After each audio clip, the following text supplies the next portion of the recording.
1절.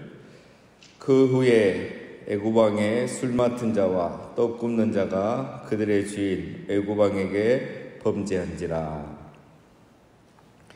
여기서 그 후에란 말이 아주 중요하죠. 여기서 그 후라는 것은 요셉이 누명을 쓰고 감옥에 들어갔을 때, 그리고 감옥에 있어서 시간이 흐른 후에 죄수들의 반장, 죄수들을 관리하는 그 위치가 되었을 때에 이제 이런 일이 오늘 본문의 사건이 시작이 됩니다. 타이밍이 중요하죠. 요셉이 감옥에 들어가 있어야 되고, 또 일반 죄수로 있으면 두 관원장을 만날 기회가 없었죠. 죄수로 들어와서 성실하게 있다가 또 죄수들의 반장이 되는 것이 중요합니다. 이때에 그 두 관원장이 감옥에 들어오게 됐죠. 그래서 보디발이 요셉에게 두 관원장을 수종들게 그렇게 하고, 그러다가 이제 꿈을 해석할 기회가 오게 된 거죠. 자, 여러분, 이 모든 걸 보면은 하나님의 타이밍이 너무 절묘하죠. 뭐라도 하나 앞뒤가 바뀌면 안 됩니다. 정확한 타이밍입니다. 하나님은 이렇게 우리 삶 가운데 정확한 타이밍 가운데 역사하시고 섭리를 하고 계십니다. 이렇게 해야 요셉을 향한 하나님의 계획, 꿈이 이루어지기 때문이죠. 그래서 요셉의 꿈을 이루기 위해서 요셉이 애굽에 팔려오게 하고 보디발과 연결되게 하고 바로 왕을 만나기 위해서 오늘은 두 간원장과 연결이 되게 하는 겁니다.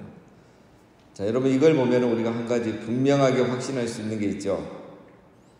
우리 삶 속에 일어나는 모든 일들은 하나도 버릴 것이 없다는 겁니다. 우리 삶 속에 일어나는 모든 것들이 버릴 게 없어요. 다 하나님의 계획을 이루어가기 위한 하나의 퍼즐 조각들이죠. 때로는 내가 상처받고 또 누명을 쓰고 아픔을 당한 일이 있을지라도, 또 때로는 형통한 일이 생길지라도 그 모든 것들은 하나의 퍼즐입니다. 하나님의 계획, 우리를 향하신 하나님의 뜻을 이루어가는 퍼즐이죠. 우리 룻기가 생각나지 않을 수가 없죠. 룻이 이삭을 주우러 갔지만 하필 보아스의 밭에 갔을 때, 그때 또 어떤 놀라운 타이밍이 있습니까? 보아스가 베들레헴에서 자기 밭을 보기 위해서 온 거예요. 그 두 사람의 타이밍이 절묘하죠. 또 보아스가 와서 그냥 일만 보고 가도 되는데 밭을 둘러보다가 룻을 발견하게 되죠.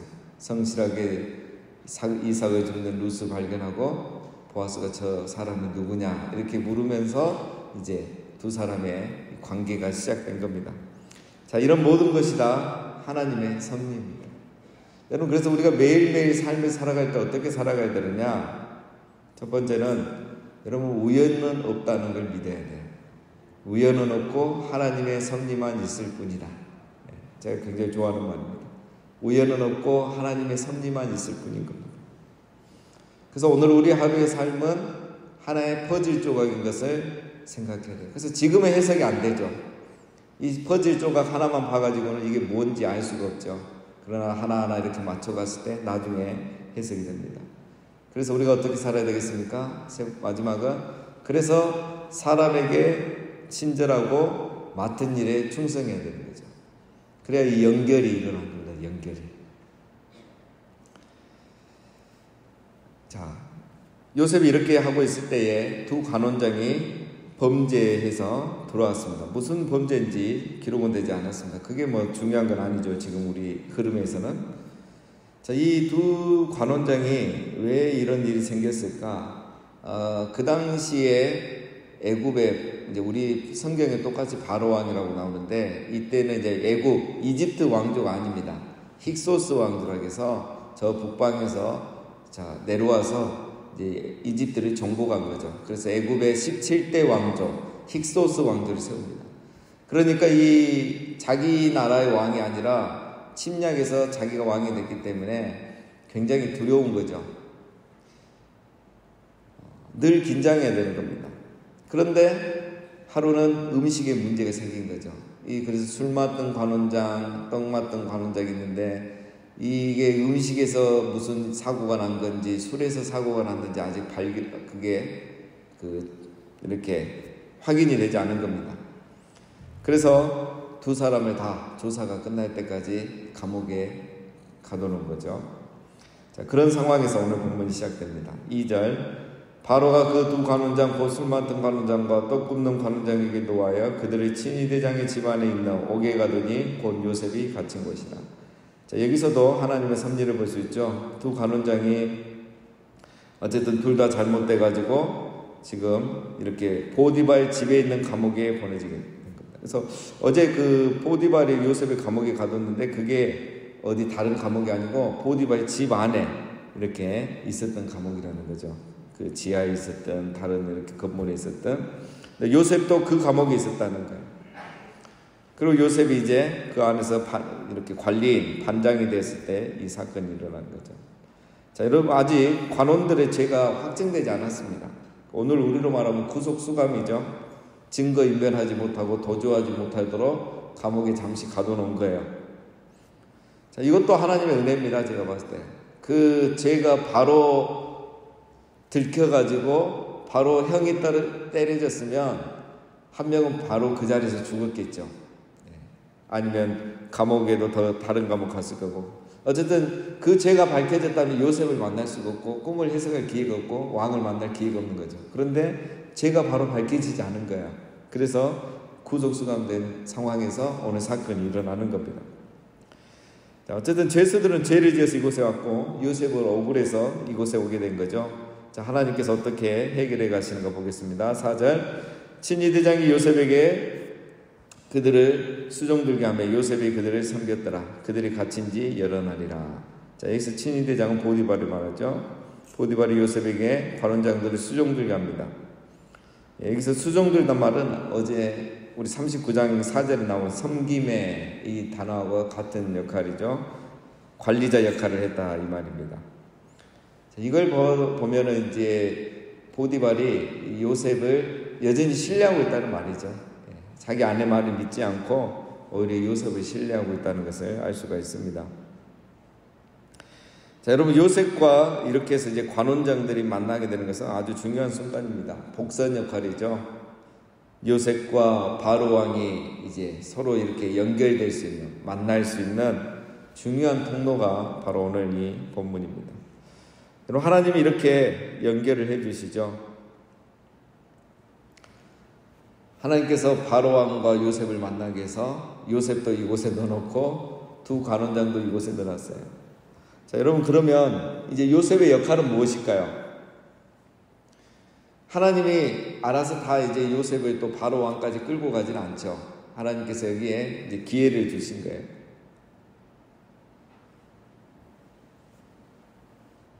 그래서 여러분, 요셉은 이제 그곳에 가서도 성실하게 했고, 가정 총무로 있을 때처럼 여기서도 성실하게 했고, 그 죄수들을 관리하는 그 관리자 역할을 하도록 했죠. 그러니까 나중에 관원장들 들어오게 되고, 관원장들이 꿈을 꾸다가 근심하는 걸 보고 요셉이 이제 다가가서 이렇게 설명을 잘 해주고 도움을 많이 줬죠. 그래서 여러분, 요셉이 이제 이렇게 평소에 성실하게 하고 두 관원장에게 잘하니까 나중에 관원장들이 출소한 이후에 요셉을 기억하죠. 그래서 바로왕에게 추천해 줍니다. 그래서 이 작은 만남이 결국 요셉이 왕을 만나게 되는 그 자리까지 연결이 되게 되는 겁니다. 자, 여기서 우리 여러분 그 하나님의 역할과 요셉의 역할을 알 수가 있습니다. 요셉과 관원장이 만나게 되는 것은 하나님의 역할이죠. 그리고 요셉이 관원장에게 신뢰를 얻는 것, 관원장들이 요셉을 기억하게 한 것은 요셉의 역할입니다. 요셉이 거기에서 마음 못되겠거나 자기도 억울한데 뭐 관원장 관심이나 갖고 뭐 가질 여유도 없고 신경도 안 썼다면 오늘 이런 기회는 오지 않는 거죠. 그것은 요셉의 역할이 있습니다. 그리고 그들이 꿈을 꿨을 때 그 꿈을 해석할 수 있는 능력을 주신 것은 또 하나님의 역할이고 하나님의 도움이었죠. 이게 이제 다 이렇게 맞물려서 톱니바퀴처럼 이게 맞물려서 요셉이 바로왕에까지 가게 되고 쓰임받게 되는 겁니다. 여러분, 여기서 이제 요셉이 굉장히 중요한 역할을 했다는 것을 우리가 인정해야 됩니다. 그래서 하나님이 사람을 세우시는 데는 다 이유가 있습니다. 물론 하나님이 은혜를 베푸신 것 이렇게 섭리하시지만 하나님이 요셉을 국무총리로 세우신 데는 이유가 있고 또 요셉이 그만큼 훈련받고 준비가 됐다는 것을 알 수가 있습니다. 그럼 하나님이 다윗을 이제 사울 왕을 대신해서 이스라엘의 왕으로 세우죠. 하나님의 많은 아들들 중에 이세 아들들 중에 왜 다윗을 왕으로 세우셨을까? 하나님이 그 아들들을 다 달아봤어요. 한 명 한 명 지금까지 다 지켜보고 있었던 거죠. 하루아침에 다윗이 그냥 갑자기 대타로 들어온 게 아닙니다. 우리가 다니엘서 하면서 살펴봤죠. 메네 데겔 우 바르시. 여러분, 하나님의 벨사산 왕만 세워보고 측량해 보시는 것이고 나누신 것이 아닙니다. 하나님은 모든 사람을 재어보고 세어보고 측량하고 계신다는 거예요. 그래서 나눌 자는 나누고 복을 줄 자는 복을 주는 겁니다. 그래서 사무엘 앞에 한 아들씩이 나타났을 때 하나님이 그 자리에서 판결한 게 아니죠.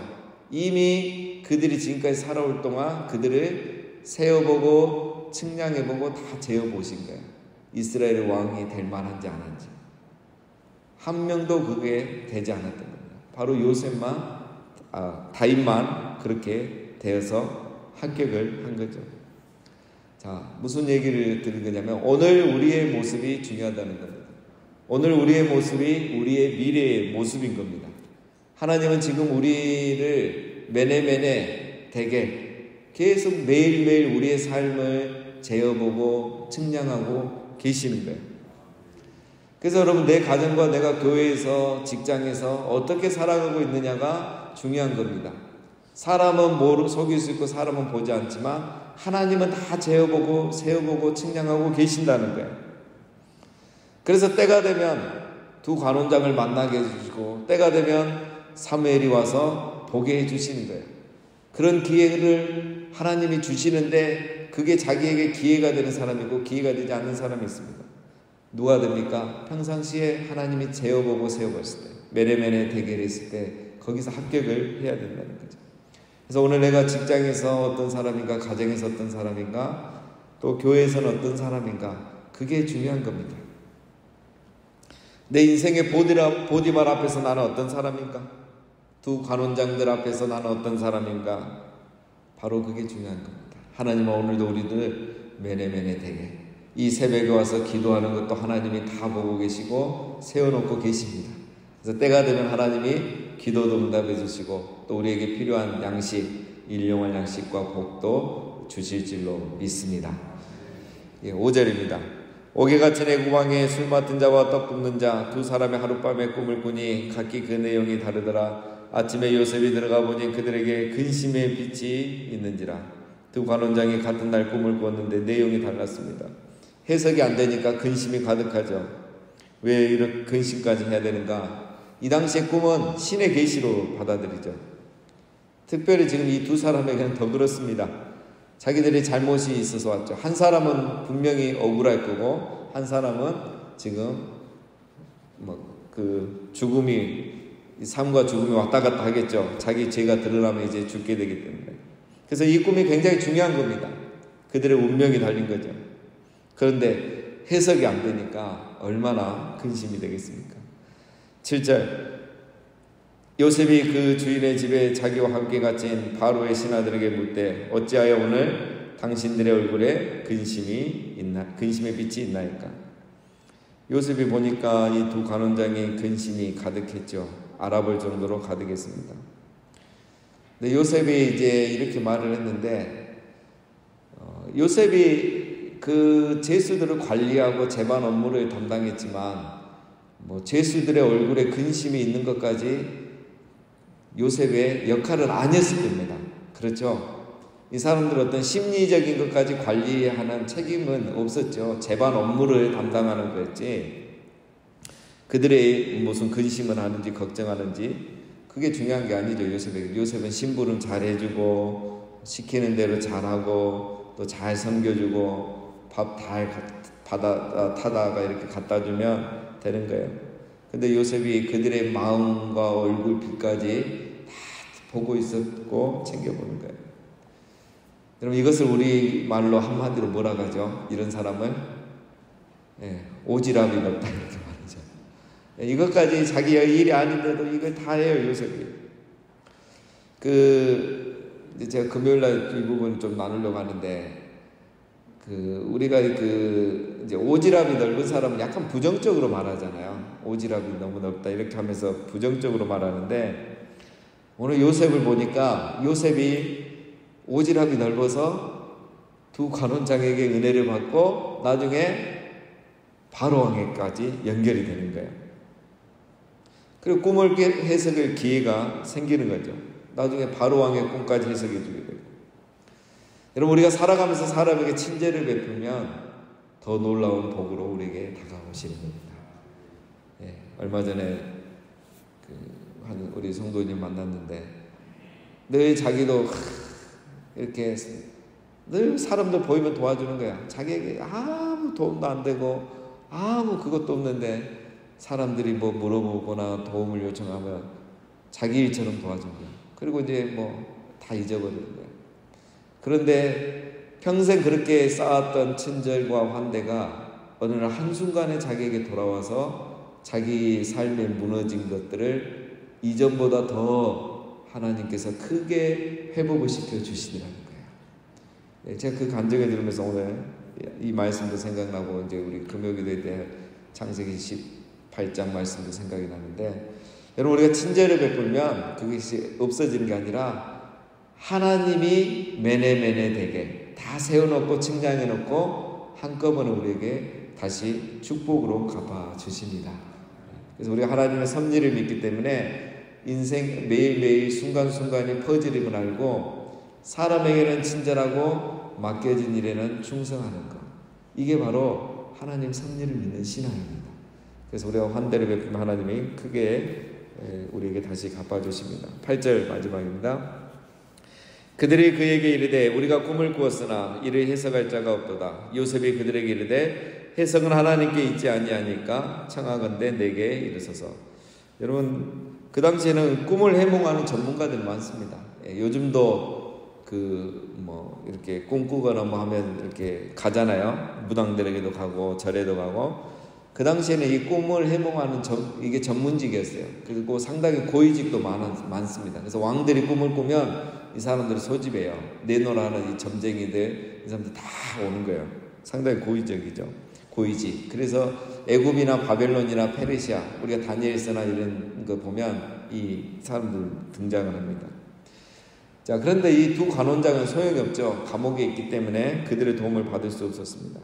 그런데 요셉이 정말 꿈을 해석할 수 있는 것처럼 당당하게 말하죠. 아주 중요한 말이죠. 해석은 하나님께 있지 아니하니까. 해석은 하나님께 있지 아니하니까. 여러분, 이 말이 진리입니다. 해석은 우리 하나님께 있습니다. 왜? 세상에 일어난 모든 일은 우리 하나님의 허락하에 일어나기 때문인 겁니다. 요셉의 말이 이거예요. 당신이 꿈을 꿨고 정해진 일이 있는데 그거 다 하나님의 허락하에 일어난 일입니다. 그래서 그 해석도 당연히 하나님이 다 해주십니다. 오늘 이렇게 우리가 세상 사람들에게 말할 수 있는 그런 사람이 되어야 할 줄로 믿습니다. 여러분, 세상 사람들은 해석되지 않고 답을 찾지 못해서 근심하면서 살아가는 거예요. 자녀 문제, 자녀의 진로 문제, 부부 문제, 가정 문제, 질병, 돈 문제, 이거에 대한 답을 찾지 못해요. 그러니까 근심을 하고 수천만 원을 그냥 전에다 바치고 무당에게 가서 구슬하고, 그러면서 그 귀한 돈을 그냥 그렇게 아깝게 쓰면서 살아가는 거예요. 왜? 답을 못 찾는 거예요. 답을. 하나님이 허락하신 일은 하나님이 해석도 해주시고 해결도 해주시는 겁니다. 요셉을 통해서 관원장의 꿈을 해석해 주듯이, 여러분, 하나님은 우리 성도를 통해서 이 세상 사람들의 근심, 그리고 이 세상의 문제를 해석해 주시기를 원하십니다. 전도서 7장 13절에 보면 하나님께서 행하시는 일을 보라. 하나님께서 굽게 하신 것을 누가 능히 곱게 하겠느냐. 하나님이 이 세상을 굽게 되놓고 펴게 되놓고 다 해놓으셨거든요. 사람들 그걸 알 수가 없죠.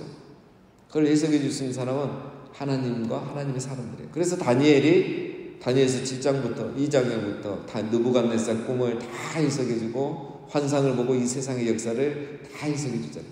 하나님 굳게 하신 거, 펴게 하신 거, 그것들 다 해석해 줘요. 여러분, 앞으로 이 세상이 어떻게 돼가고 왜 세상에 지금 이런 일이 일어나는가, 우리 성도는 해석해 줄 수 있어야 돼요. 지금이 일곱인 시대이고 계시록에 나오잖아요. 지금이 일곱인 시대이고 앞으로 일곱 나팔 시대가 올 거고 일곱 대접 시대가 올 거라는 것들을 우리가 과거 역사를 통해서 또 현재 역사를, 미래 역사를 해석해 줄 수 있어요. 그래야 사람들에게 바른 삶을 제시해 주시죠. 이렇게 살면 되지 않는다고. 영생을 얻는 길은 예수 그리스도를 믿어야 된다.